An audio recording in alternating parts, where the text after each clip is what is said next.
Here we go. Oh.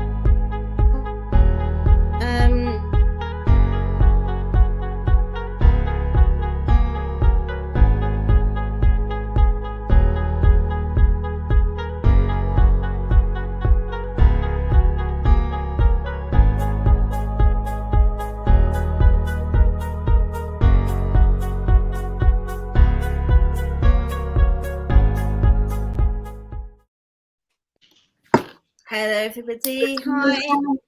Welcome to Paris from London. Hello.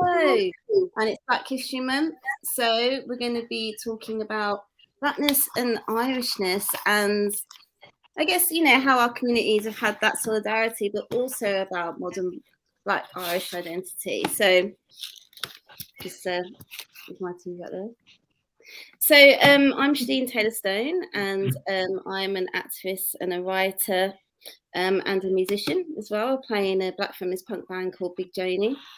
And here with me today, we have Lorraine Maher from I'm Irish, and we have T and Richard from More Black, More Blacks, More Irish, More Dogs as well. So I thought it's probably best for you guys to talk about the work that you do, actually. So Lorraine, do you want to tell us a bit more about I Am Irish? Thanks, Charlie.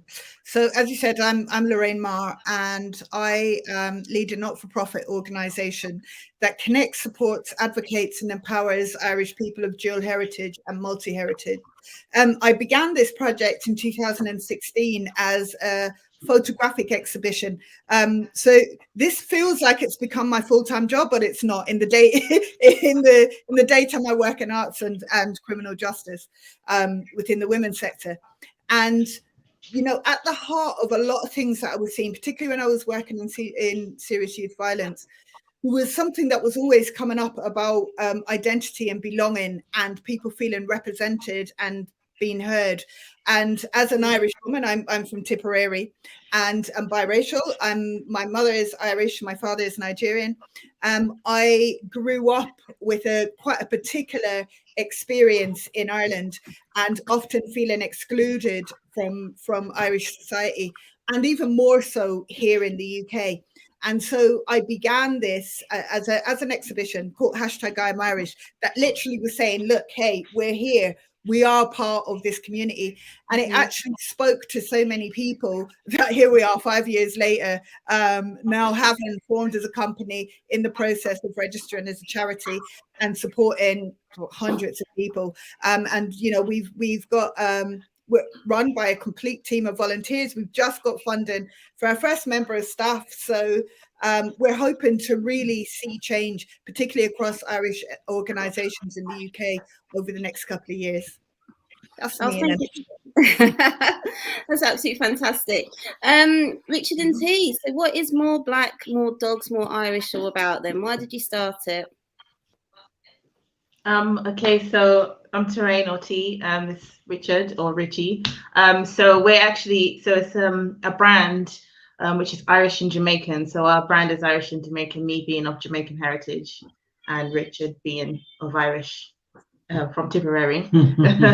So originally we started it back in 2016, and obviously it's the reverse of the signs that were put up in boards, bed and breakfasts and pubs, which was no blacks, no dogs, no Irish. So we put a spin on the use of, and turned it into a slogan, turned it into a form of an anti-racism statement, but also to acknowledge the history in between the obviously what intertwine of Irish people, cultures. Irish people and Caribbean people, especially obviously because those are the times that it happened. So yeah, so basically the t-shirt and the slogan is a talking point, and then from that we can open up a discussion and dialogue of how obviously our cultures and our people have a history that's been intertwined for generations. So that's basically educational purposes. Yeah, a conversation piece basically, which is why we started it, and for people to be able to tell their stories, because majority of the time history is not written by the people who are going through the history, and it's always rewritten. So this is about people telling their experiences, because a lot of times they were told that these signs, even today, these signs didn't exist. But from starting this, we've spoken to loads of people who were like, they were there, their grandparents were there. My granddad and grandma experienced it as well. So it's a conversation piece to be able to explain people's stories as well. And it's fantastic, and we all are trying to get our t-shirts and hoodies after this. Don't worry, we've got you covered. So I wanted to start this conversation, actually going by what you just said there too, really, about this sort of history of solidarity between our communities and like examples of that. And I think, you know, as you're both saying, this thing around, you know, both our communities being usually part of a sort of working class that's moved over here, and we're often working in the same jobs. And so obviously, you know, when there's actions happening, then naturally, you know, we were tending to work together in that way. But also the history of colonialism as well, which I think is tied in really with our communities in that way. So, I mean, what sort of kind of examples do you guys know of where that sort of Black and Irish solidarity has been, you know, shown in that way? Go on, walk away, woman. It's only because when speaking to my granddad, so my granddad came obviously in Windrush, and originally they were up in the Midlands, and he used to tell me how there was Caribbeans on one side of the street and there was Irish people on another.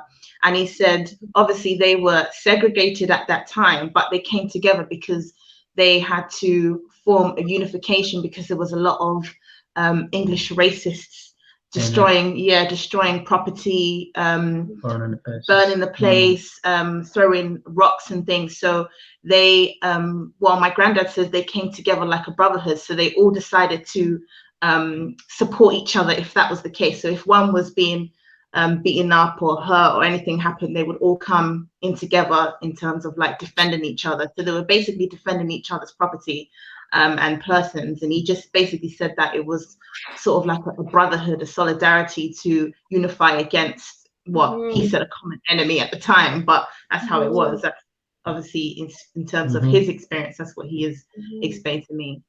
And from my own research in America, I can't remember the exact name of the place, but where Central Park is now, there used to be a village before where there was a community of Black people and say poor whites. So the poor whites at that time would have been the Irish, and they had built like a settlement, and it was tore down, bulldozed to make way for an extension in Central Park. But they had their own, they lived together side by side, obviously, like you said, working class. So there's been some recent, and there's been some going back even farther than that. And I think you still see the same thing. Like when you go to Boston and places, you can still see those communities still. And I mean, that actually is, you know, as a direct result of the transatlantic slave trade, when we look at where those communities settled in the States. But just as you were talking, Richie, I was just also thinking about the Redlegs in Barbados, who are Irish, you know, who were there through generations. But while you were talking, Chardine, one of the things that really just was kind of pulsing at me when we're talking about the communities, like when, you know, we're talking about them as two separate communities. And actually for me, we are the community. We represent all sides of that. And Black people have been in Ireland for centuries. Like, we haven't just popped up. I know that there's thoughts globally that Irish people have just started going to Ireland over the last 10, 20 years. Now, we know that there's been a big influx in migration. We know, you know, when we look at tech companies, a lot of massive tech companies have got their head offices in Dublin that attract really well-educated people from all over the world. So there are a lot of really techie young people that come from African and Caribbean backgrounds that happen to be in Ireland. Lots of them actually were born and grew up in Ireland. But way back before that, we can see, I know, you know, Amory and the Mixed Museum actually did created an exhibition post, I think it was actually post 1950, like going back over hundreds of years. And you can see, you know, we've hear a lot recently about Frederick Douglass and the work that he did and the Mhm. tours that he went on. We know about Rachel Baptiste, that, you know, is written about in Irish history in 1752. So this is not a new conversation. This is something that has been there throughout history. But unfortunately, we've often been whitewashed out of Irish history. And so, you know, when we're talking about history, I'm always saying we're in the same skin 365 days of the year, and we're currently history makers. And so it's time that we start really celebrating that kind of narrative, that we are one and the same. We have, I know my mother has often taught me about the signs of no dogs, no, in fact, she's always saying, if it wasn't for those signs, you wouldn't be here. And often talked about the fact that, you know, she talked about the dances, the hop, and the Irish communities and the Afro-Caribbean communities always, you know, enjoying dancing together. But in my work, what I've really seen within the biracial communities is in Ireland, those who are probably my age and older, that grew up in Ireland, like that were born and grew up in Ireland, a lot of them come from Irish African backgrounds. A lot of the fathers were, lots of them were in medical professions, were doing PhDs in Ireland and met Irish women. You know, that wasn't always a great story, because we know with the Magdalene homes and things in Ireland, a lot of mothers that weren't married at that time, they weren't allowed to keep their children. And we also know that there, a lot of times those marriages weren't allowed, because, you know, the church has played a very big role. And one of the other things that I can't help but thinking when I think about the Afro-Caribbean community and the Irish community, the church plays such a massive role in people's lives.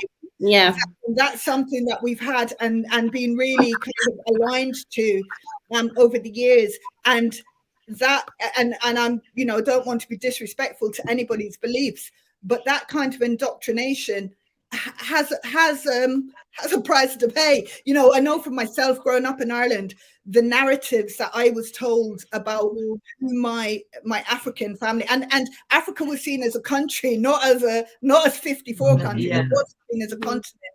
We heard about the starving Black babies. We heard those narratives. We didn't always hear about all the other narratives, which always now makes me smile when I think about all those fathers that actually, you know, came really well-to-do families and were really highly educated. But of course, you know, we never heard about those things. I'm going to be quiet for a minute. That's right. No, because actually, where you're talking about this history, and I think, and this sort of like shared experience of discrimination, which I think particularly in England, people have forgotten that actually happened to Irish people. So there was like a time during the 90s where what were they calling it? Some sort of like kind of renaissance. He had like, you know, like a kind of pop culture sort of self-power thing that was coming out of Ireland at the time. So you had all the pop groups and you had Riverdance and all that sort of thing. All the boy bands, yeah. So then I think then what we saw, whereas things like St. Patrick's Day and all that kind of stuff, which are now like huge commercial events in England, and every English person is trying to, you know, their grandmother's right foot was Irish. Everyone wants to be Irish on that day, don't they? And then, you know, and what's interesting about it is that you think 20, 30 years ago, you know, I know friends who say their parents used to tell them not to speak on the tube, because if someone heard an Irish accent on the tube, people would get frightened, or coming through customs, those sort of things. And I'm just wondering what you guys think about, like, how today, and I think in reflection particularly of what happened recently to Sally Rooney, showing solidarity with Palestine, you know, the writer who wrote Normal People. And a lot of sort of English journalists and people were really shocked that she had those views in terms of supporting another country and group of people that were colonized. And then immediately you saw a lot of kind of the old anti-Irish rhetoric that we used to saw in the 80s sort of spring up again, like the mask just came off. I'm just wondering what you guys think about that, because it's been quite interesting to me how, like, there was this sort of sea change of everybody wanting to sort of claim Irishness in some way, but now we're starting to see a kind of pushback. I think so this can be done. Two things I wanted to say. So we've heard this saying before: people love the culture, but not the people, which is always used with black people mostly. But with Irish people, when it's St. Patrick's Day, like you said, everyone wants to be Irish or have something got to do with it. But when that day is done, then it's back to normal, for certain people. So, and in relation to the Palestine thing, as Irish people and as an Irish country, we're the most pro-Palestine country in the whole of, probably one in the world, definitely in Europe. So that solidarity comes from, like you said originally, people who have been oppressed. It's the same when it came to the apartheid in South Africa. That rang bells with us in Ireland. It's anywhere in the world really where there's someone been oppressed, or we rally together, really, don't we? We show support. So it's not just this. It's not just the solidarity between Irish people and black people. It's Irish people and anyone who's being oppressed. And I think black people also play that role as well. They take people under their wing because they know they're fighting a common struggle. So I think on that note, I'm going to play a clip of the Black Panthers. I think who were there for visiting Belfast, actually. So let's have a look at that, and then let's have a talk about, have a reflect on the clip a bit. My own experience, and then go back and say, this is what I have found. Those of us who've been here have been very, very moved by the striking similarities between Irish here and blacks, our struggles, our resiliency, our humor, our kindness. But as you pointed out, in the States, Irish and blacks do not have a history of getting on together. It's one thing I can't understand. Irish people in America trying to say that they're better than black people for the simple reason they've come here. Now you see, the people who left Ireland originally go to America was during the famine, and they were completely oppressed then by British, by Cromwell. So they had to move out during the famine, the starvation and the oppression. The America, but yet they went out there and they sort of started the exact same thing the British were doing to them, trying to sort of belittle black people just because of the colour of skin. But you always get the antagonizers who, to benefit themselves, will always cause trouble. In this country, between Catholic and Protestant, say in the States or South Africa, between black and white people, always doing this here. This is a thing that us in the Republican movement would love to get rid of, things that are splitting the people. It's critical now. The right-wing, racist, conservative forces have captured the seats of power. They're more blatant than perhaps heretofore.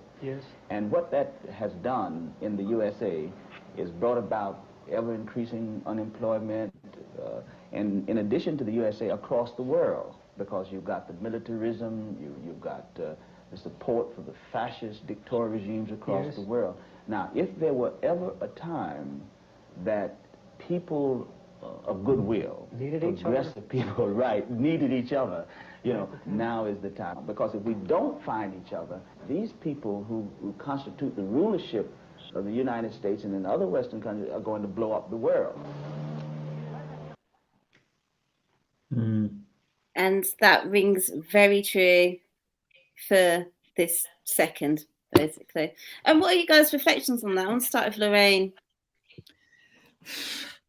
It's all quite deep listening to, because I couldn't help again thinking about the role that religion has played and those in power that keep us divided, because actually, and I think race and class also is just so tightly aligned, and we look intersectionally at those that feel most oppressed in society and those that are making the decisions. Even when we use the word diversity, for me, that's about power. It's about who's holding that power and who can make decisions. And thinking about the again, thinking about Irish Americans, like we're working at the moment with Chicago Irish Centre. We've got an event there next week, and I can't help but think again still how segregated our communities are and our community is in the States. And I think when I look at who we are as a Black Irish community, we're one thing in Ireland, we're something else again in the UK, and then we're something else in the States, and something else again globally. And I think that the kind of global thoughts around Irishness and what it is to be Irish actually comes from the States. It comes from those. But I do think, again, and I have to go back to it, when we look at the Irish being indentured servants and the transatlantic slave trade, at that stage, that's still what plays out in the States. When you look at the overseers, the police, there's a lot of white Irish Americans that are in the police force in those areas where there happens to be a large Black population. Like, we know through research that 38% of African Americans have got Irish ancestry. Now, that's not all through the transatlantic slave trade, because that would be really unfair to think about all the other people that actually met people, fell in love, and decided against all to stay together and make that work. But we do know that the Black Panthers and the kind of the times of looking towards the freedom fighters in Ireland and modeling lots of what happened, there's been a lot of synergy between those kind of communities. But I think when we're looking at Ireland and we think about the north and south of Ireland, there's so many nuances within Ireland as an island within itself, and and the divides of religion and thinking about the impact of that has just been great. And that's outside even of what color then your skin is, and then the tones of your skin bring all those extra layers that come with everything else. And so thinking about that, and also the fact of those poor neighborhoods and what that looks like, because actually in small town Ireland, it still very much looks the same, looks the same way. When we think about where, and actually even when you look in the UK and you look in London and you look at where the Afro-Caribbean communities live, where they're placed, the kind of money that goes into those boroughs versus the monies that go into more affluential boroughs. It's like the systems that are in play are set up to keep us all divided. And actually, while we're fighting amongst ourselves, we're not really seeing everything else that's really happening. But I think that this is the time that we have to come together, because we know certainly in Ireland there's a rise in right-wing activity. And this is the time that we have to say no, because the impact of the Irish across the world has been tremendous. When we think about St. Patrick's Day, when we think about Halloween, all the kind of festivals that have come from Ireland that have had an impact globally, I always feel really hopeful actually about the impact that we can have as an Irish community. And when I think about our Afro-Caribbean community, because actually if we're looking at the African nations, and they often don't have white governments. It's the government of that country that is making those rules. And so when we think about the impact of governments on the countries that we live in, it has a lot to say about what that means for how we live our lives every day. Absolutely. And I think what you were talking about there, I don't want to center America too much, because I think we talk about them too much sometimes as well. Do you know what I mean? But I don't know if you know about the Bacon Rebellion from 1676. So it was some early days of colonialism in the United States and North America, and it was in Virginia, and it was indentured laborers and enslaved peoples that got together, and it was like over a year they sort of rebelled, because they recognised that they were each in sort of similar kind of circumstances, and sadly that rebellion was crushed. And out of that, that's when we started to see legislation come in, which then, again, it's that divide and conquer thing, started to define people not by their status, but by their race in a way. So then it was like, well, we'll give these white indentured labourers the possibility, 7 years and they're free men. And then once they're free men, they can have all these privileges in society, which will never be given to enslaved peoples. And I think that legacy still continues on in you know, the sort of relationship between sort of African Americans and Irish Americans as well. So what you see is like this kind of difference in class status, where a lot of white Irish Americans, you know, they're firemen, they're policemen, they're, you know, they're doing those kind of quite like comfortable, what they would call middle class jobs there, but we would call them upper working class jobs there. And they're often put in those institutions which are in ways about controlling people.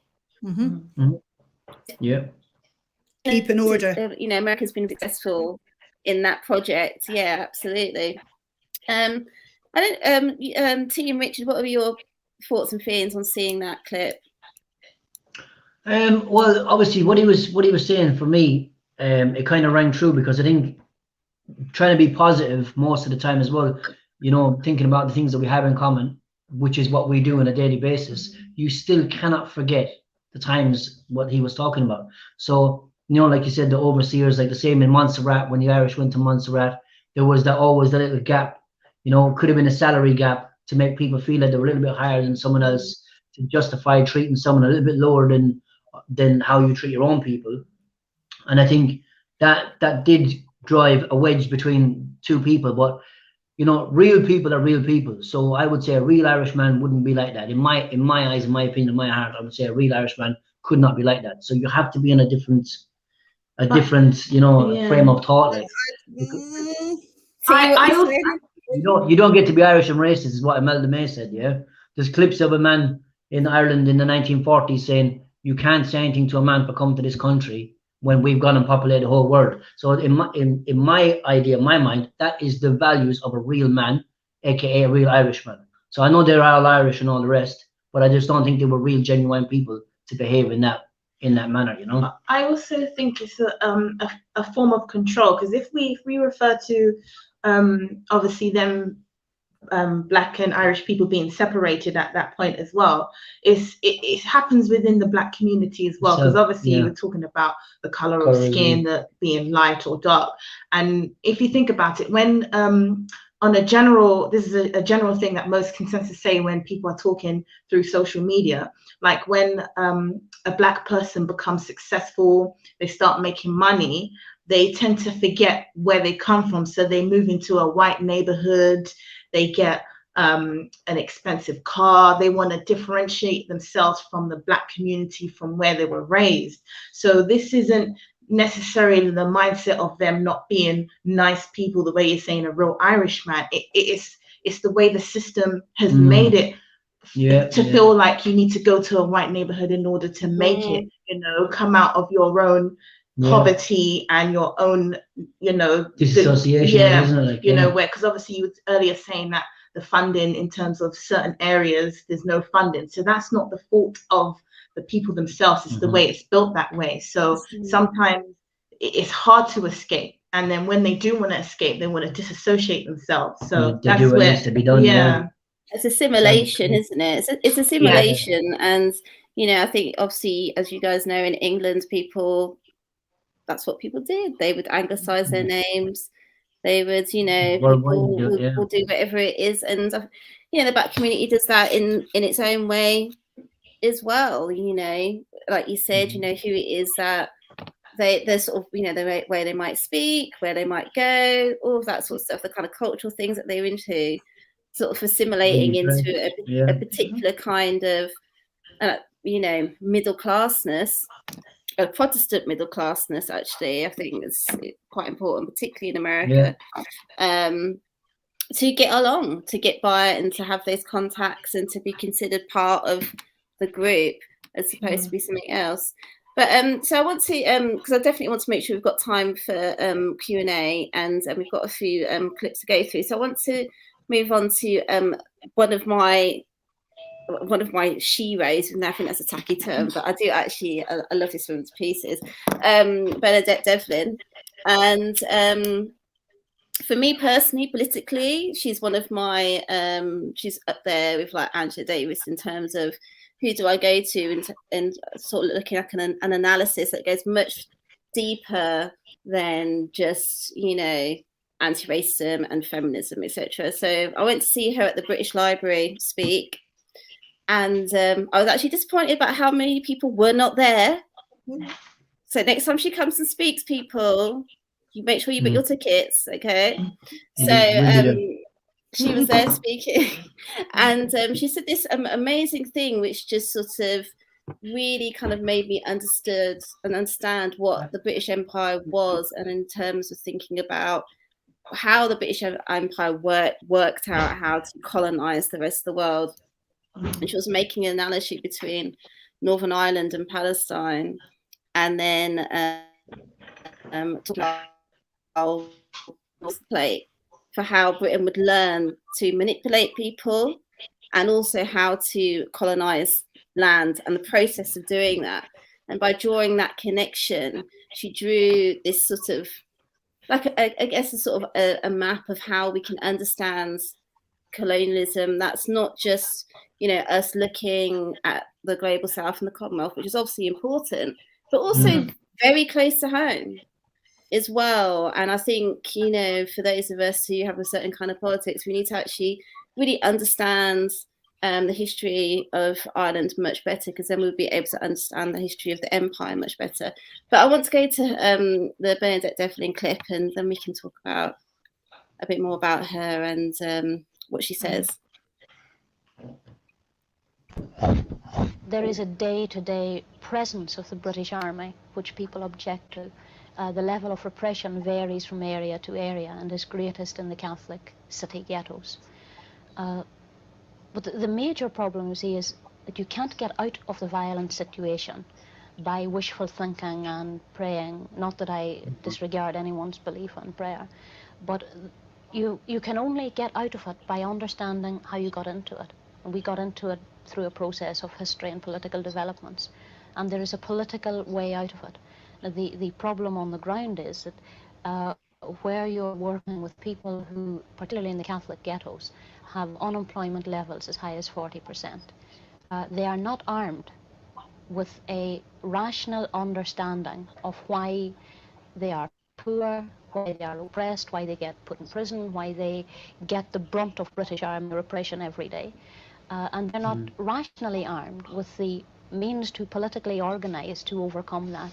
And therefore they, which is a perfectly natural thing to them, they fight against it with the weapons that they were taught to fight against it with. What forms does this repression take? Is it an immediate and a physical kind of thing? Yes, it's a very physical thing, in as much as, now, I personally live in an area which is very rural, very isolated, has very little trouble. But I, as a private citizen, have no right to prevent the British Army driving regularly up to my front door and demanding that they see around the property on which I live, that they open all my outhouse doors, that they ask me where I've been. You know, if I go shopping, I can be stopped on the street by British Army patrol, and ridiculous things. They want to know what age my children are, what school they go to. Now, that's a minimum level which people suffer. Then you have, in the areas of greatest friction, a position where, because of the situation, as soon as children, it's not that they are beaten out by the IRA, it's because they see the army as the people who, during internment, took their fathers away. When they see the army coming into a Catholic ghetto on patrol, they run out and they throw stones. The army gather them up, they take them into prison, mothers have to go and bail them out, and this is small children. That's another thought that's crossed a lot of people's minds, in this region at least, that in this environment, the children growing up are growing steadfast in this kind of hate. Yeah. Is it true? I wouldn't be sufficiently qualified to say what the psychological, emotional, long-term effects of the present situation are, but I find it, you know, I take issue with people who say, we can't have this conflict because look what it's doing to our children. But we can have 40% unemployment. You know, they don't care what that does to our children. We have fathers who have never worked, who have never seen, young fathers who have never seen their fathers work, and who do not believe they'll ever see their children work. We don't say, what does that do to a child to be brought up in an environment that in his own family circle he doesn't know what it's like to earn a living.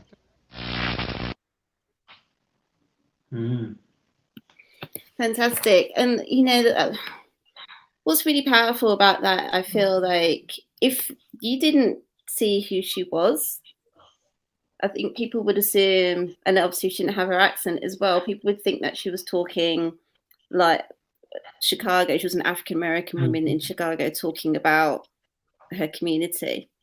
And, you know, there's sort of so many connections that can be drawn between the sort of work that she was doing and things that she's talking about, and the, you know, Black Lives Matter movement in terms of stop and search and things like that. So I think I'll start with Richard and T this time. What's your sort of reflections on what she's saying there? Well, to be honest with you, we still see it now today, don't we? Really, you know, there are certain people are subjected to an onslaught of, you know, of, we call it a mild form of terrorism, basically. You know, to be stopped and searched and to be treated in a way where it's absolutely fine. You know, it was even said that the police in the UK, obviously, the stop and search powers they have, and the majority of people who are stopped are young black boys. You know, and I think even when it comes to adults, black adults especially in the UK, there was a man, I think it was on the news maybe 2 weeks ago. He was 70-something years of age, and he was stopped. He was dragged out of his car. He was beaten over the head, and he's an old man. And they interviewed him outside King's College Hospital, and he said, after a while, he said, you just become used to it. He said, but I didn't think at 70 years of age it would still be happening to me. So he said, and they asked him how many times you stopped, and he said, you stopped counting after the hundreds. I mean, that's just one person's story, you know? So that's just a constant onslaught. So what people in Ireland were feeling under the oppression of the British Army, you know, up the north, is exactly what people are still feeling now today. Absolutely. You know, it's ridiculous. And I think some of the, you know, just from a practical point of view, Lorraine, some of the organising tactics in terms of how communities resisted, and, you know, there's a lot of talk about direct action and whether what kind of direct action is good action or bad action, or whether it's disruptive or not disruptive. I'm just wondering, like, what kind of things do you see happening in the ground in terms of, you know, what's happening in the north or in Ireland in terms of stop and search, police brutality, that sort of thing? Yeah, that piece is actually the thing that I'm just holding is the sentence children growing in hate. And it's just really kind of, you know, I'm the mother of 4 grown-up sons, and I think about the amount of times that they've been stopped by the police, and actually where that seems like it's part and parcel of life growing up in London. But then thinking about the impact of what happens then when we go home. Like, I know certainly there's been a number of times when we go home, and as soon as we arrive, you know, I mean, my kids have laughed at times when a guard has said to them, lads, have you any knives on you? They're like, what? Like, you know, and situations where they've been racially abused, and people have asked the other people, are they okay? And they're the ones doing the abusing. So, you know, we do really still see this. But one of the things that Richie and I both come from County Tipperary, different places, but I'm sure, Richie, you'll agree, there's lots of small towns in Ireland that still have families whose fathers will never have been out to work. Their grandfathers will never have been out to work. And we know that here in the UK, when we look at, again, you know, lots of Afro-Caribbean communities, people will have never, you know, it is different. That kind of the and I'm not saying that it's impossible. I'm talking in very generalized terms here, but we are still seeing that. And, you know, when I think about home and I think about the town that I grew up in, a lovely, you know, town, look very scenic. And there's a direct provision centre in that town. So for anyone that doesn't know, that's like a, you know, centre where often refugees will be sent to these centres, and they have no recourse to public funds. They often live in quite inhumane. We know certainly throughout COVID, there's been lots of people that were, you know, lots of people having to share one room together, people living in these conditions for 9-10 years, often never been able to cook. And we know that often those centres are set up in these really small towns that we know are already struggling. They're struggling with housing, they're struggling with unemployment. And, you know, we know that the government has integration strategies. That never really means anything on the ground. And when we're looking at people that, you know, that are oppressed and have been oppressed for centuries. And again, just thinking about this no rational response, I can't help but think about, you know, the rise in, as I said, in the right-wing movement in Ireland, and sorts of people not having any understanding of what life is really like for each other, and you know, just dumping people into spaces that are already really challenged. And you see the same thing here. You know, and when you start actually really asking the questions, when you hear someone's, you know, saying go back home, and you're saying, well, go back home to where, and why is it that you're feeling such hate? And then what you actually hear is, my family have got no jobs, we've got nowhere to live, we've got no food, and all of these presumptions about what's happening for somebody else. And again, we're all, you know, we're looking at people that are all kind of scrabbling for the same thing, with no proper intervention, no budgets, no thought behind what's going on. How do you survive that? And then on top of that, the trauma that there is, intergenerational trauma, you know, on those communities that are expected to just get on. And I often think about the families that are in those direct provision centres, sometimes not speaking English, and we see this as well here in the UK, but what that must be like for them, because often they're leaving really traumatic situations to then be dumped somewhere. In environments where people have no idea who they are, and sometimes, you know, I've been thinking more and more about intent. You know, what's the intent when somebody is really slaughtering you with their words? What's the intent behind it? And you can see that sometimes there are people that are just thinking like how it innately, as human beings, people think about how they're going to survive. And in these when we're watching people living in this hyper vigilant space all the time of thinking, how are we going to eat, where are we going to live, where's my children going to live, how does somebody get out of this? And all of those challenges are still there. Sorry, I've been really struck by, even though absolutely, because it actually made me think about you know, this sort of like, you know, you were talking about social media a bit earlier, T, about how this sort of thing about survival, and, you know, we've got this right-wing government here in England at the moment, and, you know, we've got a rise of a right wing happening in Ireland as well, and there's this sort of this crushing of people's material circumstances. And then if we don't have, you know, people like your Bernadette Devlins and all the BLMs here and all that sort of thing, talking about how we can sort of build solidarity between people who are experiencing similar oppressions, really simple, you know, simple sort of similar poverty, then you do get these spikes in racism. That is what happens. And xenophobia. And I actually had an incident recently where I was at a party and I was standing outside, and a guy, white guy who's homeless, was asking like for money and stuff. And I was like, oh, sorry, mate, I don't have any change on me. Because I always try to actually speak to people rather than ignoring them.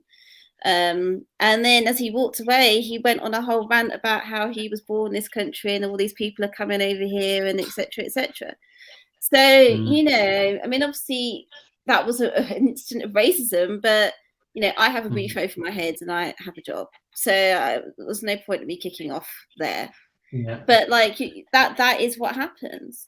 And so just to finish off, Richard, as well, to say in terms of this sort of increased kind of individualism and everyone trying to survive, you are actually seeing it in some aspects of the Black community as well.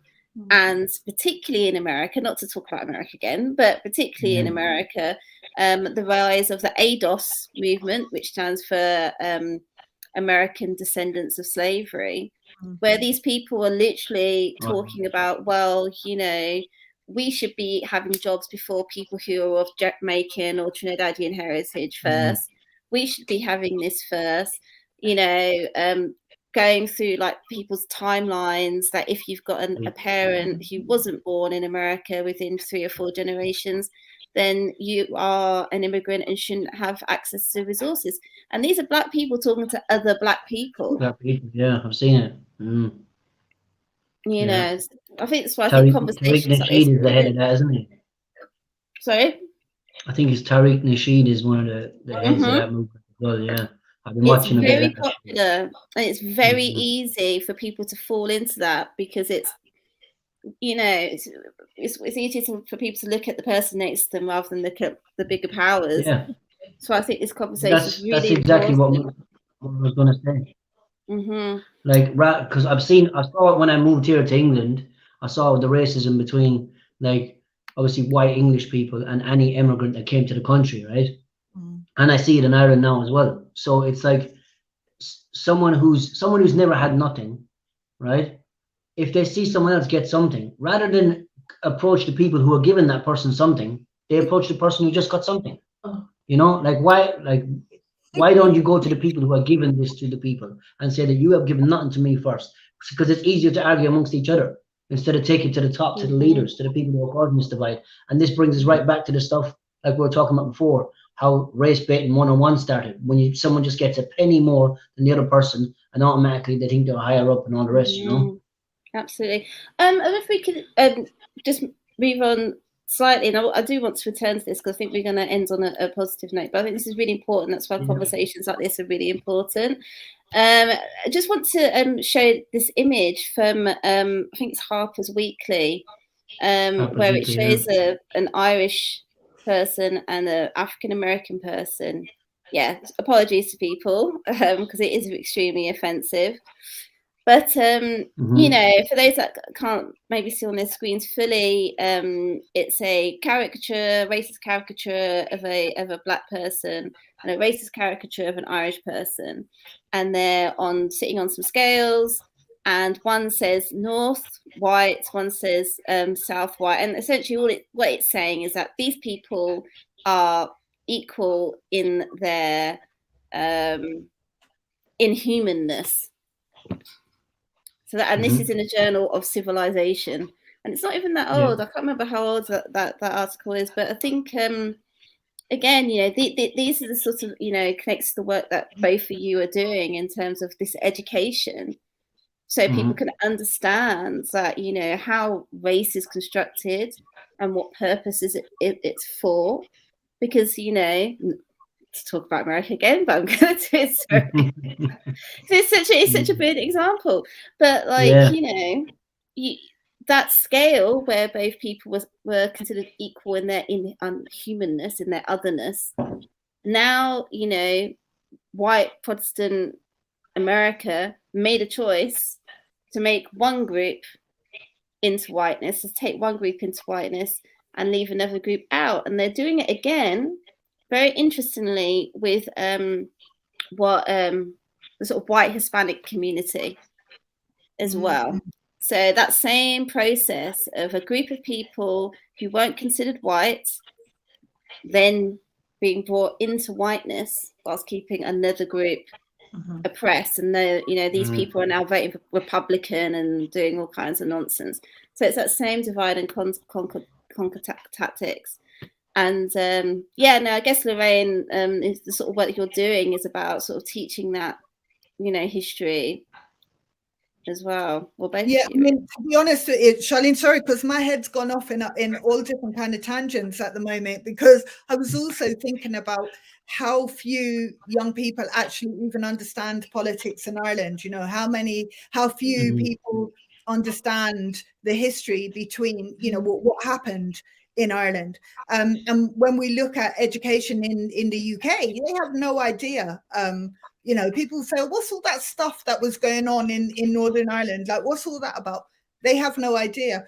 And I think that, you know, education starts very, very early on, very, very early on. And although we keep going back to the States, I think that the Irish Americans in particular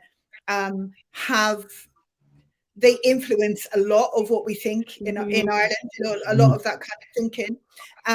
100%. And when I think about, I'm just thinking about the oppressions of our ancestors, because being somebody who comes from both of those ancestries, you know, I'm really mindful about the impact of that on on myself and other people that come from the same kind of background. But I also think that behind every person that's of dual heritage, there's two people that in a moment in time made it work, in a moment of time. And so I think that for I Am Irish and for the team that I work with, we really are in a position to work to try and bring those communities together, to really look at those kind of harmonious moments, and really but I guess the start for me in Ireland was about the acknowledgement and the representation of the Black Irish experience, because we weren't seen. Now there's a real change in that, and we know certainly, like I'm Irish, it's been going for 5 years, same length of time actually as More Dogs, More Blacks, No Irish. Around the same time, there was also the Association of Mixed Race Irish, and most of those were older people of mixed race that were brought up that actually were going through the Mother and Baby Commission to hold the Irish government to account for what happened to them when they were taken from their parents and put in these institutions. And we know, like Jude used, who was 80 actually last year, we had the first ever Mixed Race Irish Day. And actually even that sticks in my throat, because when we talk about race, we all know that race is a social construct. But when we're thinking about a kind of a global definition that everyone knew what it was, that was the one, we spent months and we were like, listen, if we don't call it something, we're not going to have the day. And we did that on Jude's birthday. But Jude was campaigning for the anti-apartheid movement longer than I've been alive. And so we know that work has been done in Ireland for a really long time. But we know since the murder of George Floyd, there's been a real change in Ireland. And we know young people are really empowered. And they're doing it for themselves. There's so many different organizations that are doing some incredible work to really highlight. And we know that the Irish government are committed now to supporting Irish organizations to be more inclusive. But one of the pieces of work that I've been looking at recently, particularly here in the UK, is looking at those second, third and fourth generation Irish who don't identify as Irish, because often what happens for people of brown and black skin when they leave Ireland, because the world isn't accepting of who we are as Irish people get so tired of having to say, yeah, that's me, that people just drop it and they say, yeah, I was born in Ireland. I'm this, my parents are from here and I was born in Ireland, and that's it. And we know, often for people will go into Irish spaces and they know, even when the people who run the Irish space are really welcoming, often the other people in there are looking like, what are these people doing here? Or what's this about? And it's all right. Like if it's one person that goes in with a group of people, they'll be like, oh yeah, that's a friend. But then when there's like a whole group of people coming in and saying, yeah, I'm Irish, then there's like, oh, what's going on here? And you can see people feeling the kind of nervousness of what's going down. And so we're working really hard to try and give organizations the support to be equipped to be able to support that community in Ireland, because we really want to connect people to Irish heritage. The one thing about us is we feel really proud of being Irish for everything that we might say. And I know certainly for me, recently actually someone said to me, what is it you love about being Irish? But it's the one thing about me that's just not interchangeable. Like I grew up knowing my father was African, because that's what I was told. It's only as I got older that I knew that he was Nigerian. But the one sure thing about me has always been that I've been Irish. Everything, all other things have changed or grown or shifted. And we know that it's something that we do feel really patriotic about, actually, as Irish people. And we all want really? Oh, I didn't know that. We do. About Ireland. That's fantastic. Thanks, Lorraine. So if anybody wants, we've got like 5 minutes left. If you've got any comments or questions, please put them in. So I just wanted to actually end on, some stuff that you talked about there, Lorraine, in terms of, what's happening in Ireland in terms of like a modern, I say modern, as we know, obviously Black people have been in Ireland for a very long time, but like this let's just call it a modern Black Irish New age. identity. And you know, I want to give a shout out to my friends, the Five Planting Collective, who are based in Dublin. Hello. And and you know, all the other people that are really doing amazing work out there. But I think the point that you made about, you know, particularly the diaspora, because this is Irish Film London as well. And I wonder if you can just end on some points that about the Irish diaspora and how people can better make sure that their spaces are inclusive. And I think I just want to link that actually, and why that's important. I just want to link that to, you know, when Phil and from Thin Lizzy, they came over to England and they thought, oh, you know, we're an Irish band, people are going to love us, you know, we're going to be shit hot.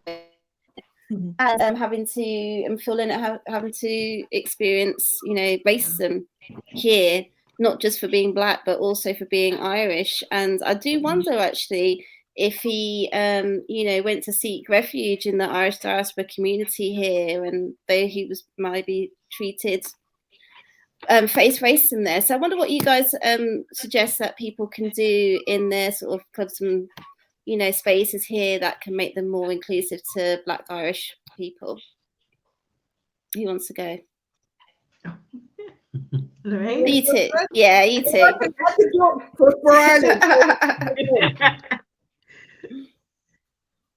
Oh yeah, no, Lorraine, go. No, I think there's lots of really simple things they can do. Firstly, they can really look at who's in their teams, who's on their boards, who's working in their buildings, who are the people that come in. And actually, if they're all the same colour, then actually living in the UK, particularly in London, then you have to question why that is now, and even reflecting on the Irish community at home. For us, we deliver training and consultation. So if there is any Irish organisations that want to connect, we're always open for a conversation. We always, and for me, it's not about starting from a place of guilt or shame. It's just what it is. We grew up within that community, so we understand what that's been like. I understand my own experiences of coming to Ireland and, you know, wanting to go to the Irish bars and the Irish, all the places that I'd heard about at home growing up, you know, from the Nag's Head and Bitty Mulligan's and Kilburn, and then arriving and not feeling the same as I did when I'd go to a bar at home with people who knew who I was. And I would always say also, you know, if you, just even on this really simple thing, if you see people in a space that you're in, just talk to them, make them feel welcome within the space. They're really little things, but also thinking, you know, questioning for organizations, questioning themselves about how they're programming, who they're programming, who's their local community, and why are they not connecting with the local community, looking at the communities that surround them. Who are your partners? Who are your suppliers? You know, anyway, I could go on now, Charlene. Just getting more work with people to become more inclusive. Richard, do you want to make a quick comment? And then there's a question that I might just briefly answer in the end. But like in terms of like what people can do in the diaspora for Black Irish people. Well, we're all about talking about your stories. I mean, we are going to set up a page on our website as well, where a lot of people, because a lot of people at the moment still email in talking about their experiences and what they can do for a conversation. So we're looking to add a page where we can put in people's stories so people can know that they're not the only one experiencing certain things like this, of being of a mixed heritage or an Irish mixed heritage. So it's a conversation piece, because just to know that people are not always alone and they don't have to keep it within themselves. Yeah, like obviously all this, the reason these conversations work is because we're all talking, we're all sharing valuable information and sides of our stories. And as much as you know, more Blacks, more dogs, more Irish is the slogan on the back of the t-shirt, it says know your history but know our story, right? So, you know, everyone has got a story, everyone's got something to tell, and those ears will listen, you know. Brilliant, thank you. Just got, there's some really fantastic comments that are happening in our comments section. and people talking about their experience of discrimination, actually helping them to sort of understand other people's experiences of discrimination, which I think is really interesting. Paul's asking us, do you think that racism, in terms of all that has been discussed, as is more of a class construct than a social construct? Coming in with the tough questions here. What do you know what? That's a really good question. The country are built on racism, all of the systems. So, you know, we look at the education system, the health system, all of the systems are built. So, no, it's not. I think that, you know, we look intersectionally, that when we think about class on top of, then we see those, you know, what was interesting for me was even listening to Geraldine use the word ghetto, the Catholic ghettos. We talk about the Black ghettos, and they're often the places where we see people who are poor and on the fringes, but the structures that we live under are built. And that's pure class as well, really, isn't it? Like, you know, that's actually more social than class, isn't it? The ghettos, because people think ghetto is a black thing, you know. They automatically assume black people in ghetto. They don't think like ghettos in Ireland, no, you know.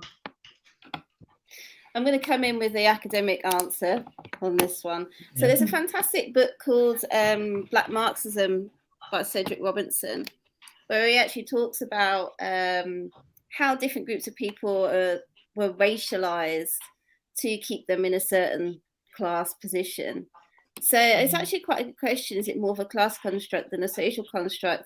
I mean, I guess you could argue that it began as a way to define people within, to remain them in a certain class.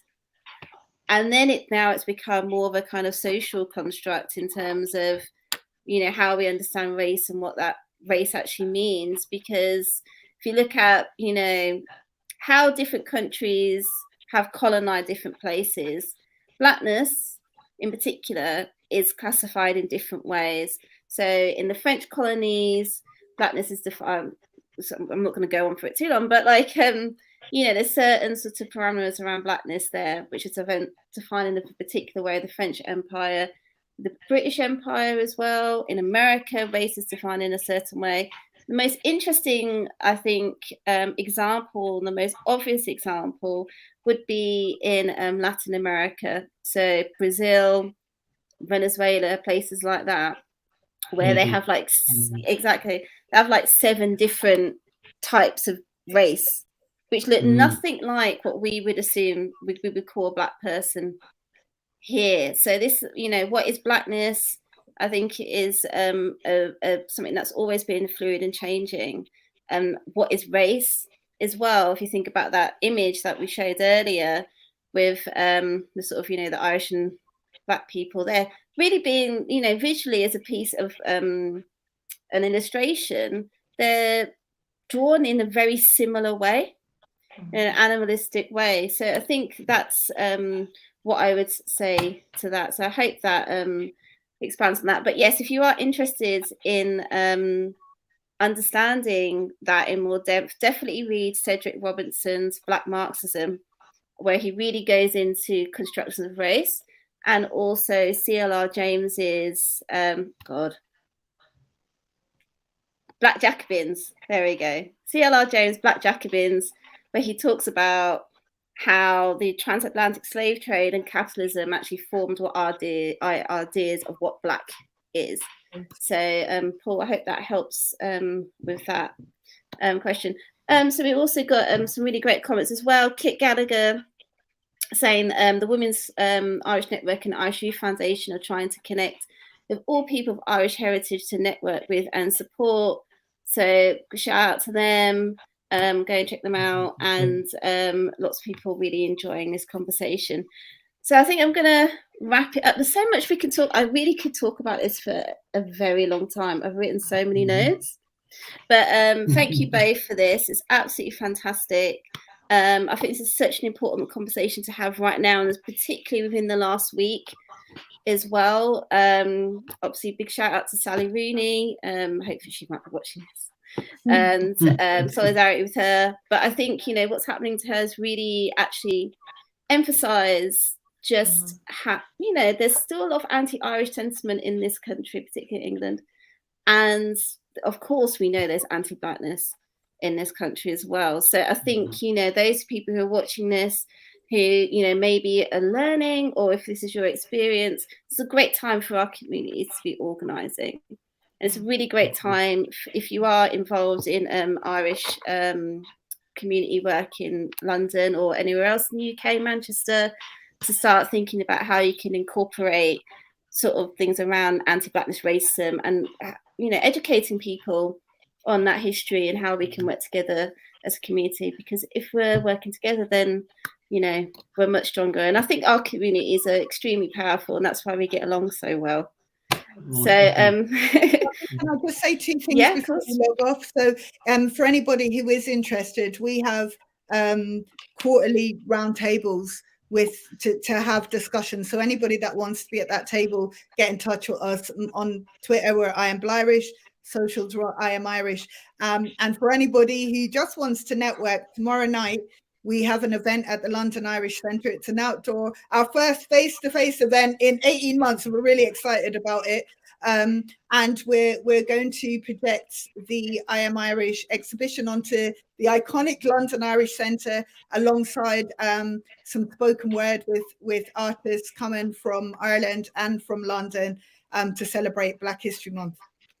Thank you, Charlene, and to Irish Film London for having this conversation this evening. Yes, do you guys want to do your hashtags and your socials as well? Where to get the t-shirts? It's that you can get a t-shirt or the hoodie at irishandjamaican.co.uk, and Irish is spelled EYE, Irish and Jamaican, and our socials are exactly the same. So Facebook, Instagram, and we now have a TikTok. I'd just like to say, going forward, obviously, in the past couple of years, meeting other people through social media and through word of mouth, to meet young Black Irish people in Ireland, from Ireland, born in Ireland, and of mixed heritage in Ireland, to see what way the country's going, and to see how people are like coming together, and how people are just adapting to the way of life in Ireland, like anyone else who was born in Ireland, is fantastic. And I'm just happy to see the way the country's going. More power to the country and all the people in there. Fantastic, thank you. And I'm Chardine Taylor Stone. I'm on the Twitter, at Chardine Taylor, and my band, Big Janie, is on there at Big Janie. And we're also going to be playing 3 dates in Dublin. So tell your friends. And we're going to be supporting Idols, which I'm sure lots of people want to go. So just let us know, and we'll see if we can support people. But it'd be great to meet and other people out there, and I'm really interested in working collaboratively with people. So thank you so much. Thank you, Irish Film London, and I guess this will be online for people to watch. So fantastic. Thank you, everyone. Thank you.